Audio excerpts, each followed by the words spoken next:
नवी दिल्लीत सुरू असलेल्या AI समिटमधून केंद्र सरकारने नोएडाच्या गलगोटियास विद्यापीठाची हकालपट्टी केली। एक चीनी रोबोटिक डॉग हा त्यांचा स्वतःचा शोध असल्याचा दावा या विद्यापीठाकडून करण्यात आला। त्यानंतर गलगोटियास विद्यापीठाची AI समिटमधून हकालपट्टी करण्यात आली।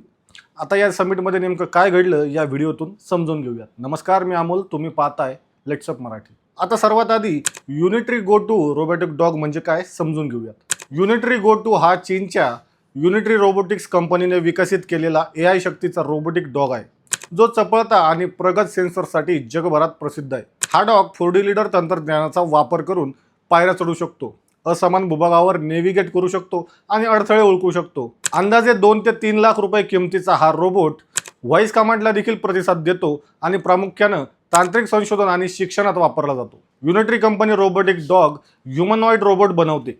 युनिटरी ही एक प्रसिद्ध चीनी तंत्रज्ञान कंपनी आहे, जी जगभरात तिच्या उच्च कार्यक्षमता असलेल्या रोबोटिक डॉग आणि ह्युमनॉइड रोबोटसाठी ओळखली जाते।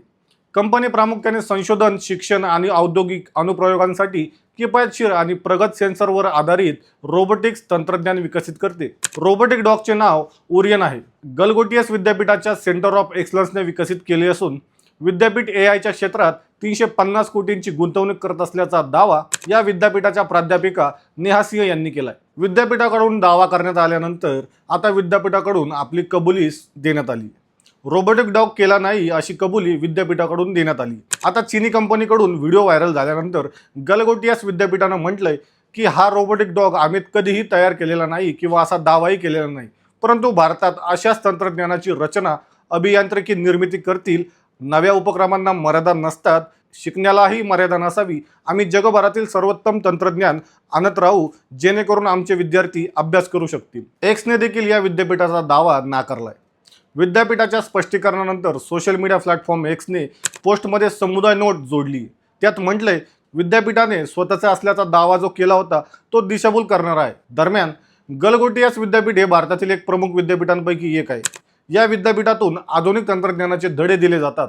या विद्यापीठात शिक्षणासाठी आडमाप खर्च येतो। विद्यापीठात मोठे शुल्क आकारूनही गलगोटियास विद्यापीठ अद्याप इन हाऊस एकही रोबोट विकसित करू शकलेलं नाही। तर मंडळी, ही माहिती तुम्हाला कशी वाटली हे आम्हाला कमेंटमध्ये नक्की सांगा आणि आमच्या लेट्स अप मराठीला फॉलो करायला विसरू नका। धन्यवाद।